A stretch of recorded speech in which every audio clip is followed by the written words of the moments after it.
Desde que houve proposta de isolamento social no estado de São Paulo, esse filho da puta desse Dória nunca fez um isolamento certeiro, direito, como fez o Edinho em Araraquara. Exatamente, exatamente. Aí a gente fica nessa punhetagem de fecha aqui, fecha lá, abre acolá, e nunca se resolve. Essa semana eu li uma reportagem que São Paulo é o estado proporcionalmente com mais mortes na federação. Exatamente. E aí, nós que defendemos o isolamento social e a vacina, a gente acaba caindo em descrédito porque fica esse isolamento social meia boca, como o Dória faz. Onde já se viu fazer um isolamento, você libera transporte público e libera boteco até as 8 da noite.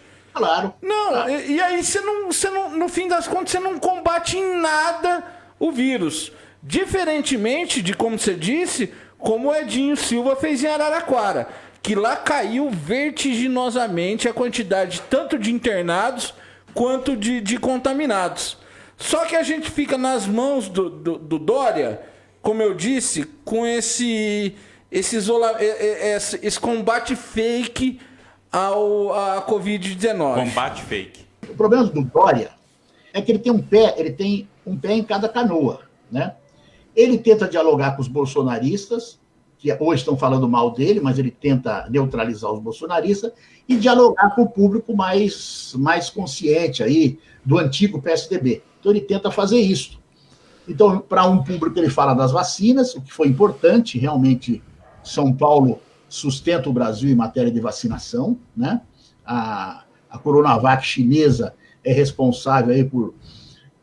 Já entregou quase 50 milhões de doses, né? Então é a vacina que está dando conta do Brasil, então isso foi importante, né? Ele soube, digamos, aproveitar aí o Butantan, mas ao mesmo tempo, quando ele fala em isolamento social, ele tem medo de enfrentar os bolsonaristas. Então ele fecha e abre, ou fecha meia boca, né? O nosso querido Flávio Bolsonaro, que é o bolsonarista que hoje é o mais respeitado dos bolsonaristas, com senador, sua fábrica, né, de chocolate e tudo mais, Sim. né? Comprando uma mansão aqui, uma outra coisinha ali e tal. Essa semana ele fez um debate lindo, né? Em defesa do distanciamento social. De isolamento. Porque querendo evitar a CPI, dizendo que a CPI ia promover aglomeração e ele começou a combater a pandemia, né, Zé? É o grau de oportunismo, né? De oportunismo, de mentira. Quer dizer, a extrema-direita, ela se baseia na mentira. Então, eu vou mentindo. Chega em momentos que eu troco o Goebbels, que era o homem da propaganda do Hitler, né? Que foi quem introduziu tudo isso de maneira mais radical. Ele falava, você tem que mentir para a sociedade. A sociedade não pode saber da verdade. Então, você minta. Você repetir uma mentira 1000 vezes, ela vira verdade. Ele foi o inventor da realidade paralela. Ele teorizou pela primeira vez a história da realidade paralela. Então, mente. Você mente.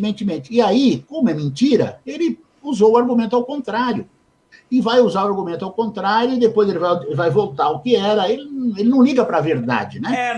O absurdo é tão grande que até as pessoas que defendem, elas esperam um tempo para elas se encaixarem num tipo de resposta que seja o mínimo convincente para elas mesmas. Porque para a gente não convence, não tem como, né? Mas eles, os bolsonaristas, eles se enquadram. Ah, não, mas ele falou isso, gente, sabe por quê? Tem justificativa. Ele falou isso porque realmente ele muda de opinião, ele muda na hora. Por isso que eles chamam de gado, né? Porque ele muda tudo na hora. Ele vai para onde o berrante toca, né? Para onde toca. Ele muda porque... E aí alguns mais inteligentes falam, mas é importante, né? Ele justifica a mentira. Eu também não gosto de chamar esse pessoal de gado, até porque meu apelido é boi. Aí eu posso ser confundido. Então eu não gosto. Não, e outra, Zé, é importante dizer isso. Tem um monte de ex-bolsonaristas já. O pessoal tá caindo na real. O pessoal que era sério, que teve aquele bombardeio moral na época sobre corrupção e tal, e que embarcou, começou a perceber que era um barco furado. E e começou a pular, colocou o salva-vidas e pulou desse barco, né? É. Olha, quando houve a eleição, 70% dos evangélicos brasileiros, eles que deram a vitória para o Bolsonaro. 70% votou no Bolsonaro. Hoje, as últimas pesquisas de opinião que são feitas aí, só a metade desse pessoal está com o Bolsonaro. Ele já perdeu 20%, 25%. Já tá, quer dizer, perdeu uma parte importante. Ele já não ganharia mais a eleição, porque esse pessoal já se divide ao votar nele. Então, os evangélicos hoje estão divididos no meio, né, entre os evangélicos pentecostais, estão divididos no meio em relação ao Bolsonaro. Muita gente se sentiu enganada. Pô, esse cara traz um tipo de discussão para nós. Primeiro, colocou muitas mentiras, a história do kit gay, né, que era uma puta de uma mentira. Eles perceberam que era mentira, né?